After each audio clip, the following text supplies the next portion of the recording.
Why is it that we often wait to experience pain before we decide to change a part of our lives, make a different choice, to create a shift? Why is it that we wait so often for stress and pressure? I had that question was burning at me because, I was traveling around, had the privilege of this stage of life, traveling around the earth and working with people from every walk of life, right? 100 plus countries I've worked in.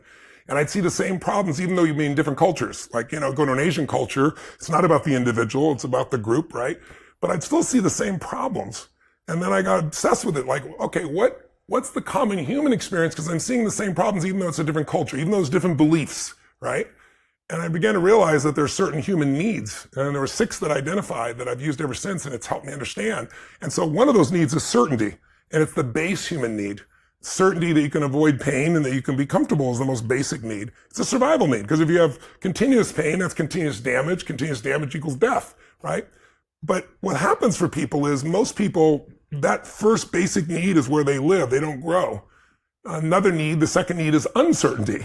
Because ironically, if you're certain all the time, you're bored out of your mind. If you're completely uncertain, you're kind of freaked out. And a balance is not it. It's the ability to use both, enter both worlds. And then there's the need for significance, which is a big part of our culture today, thanks to social media.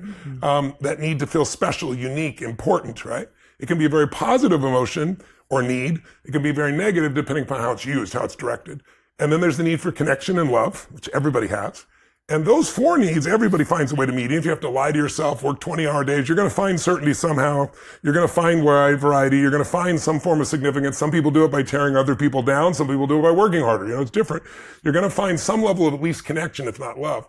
But the final 2 are what make people feel alive, which is growing. Everything in the universe grows or dies.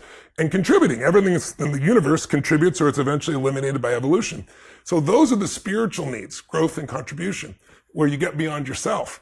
And I think that the majority of us don't take moves because of fear, and fear is just uncertainty.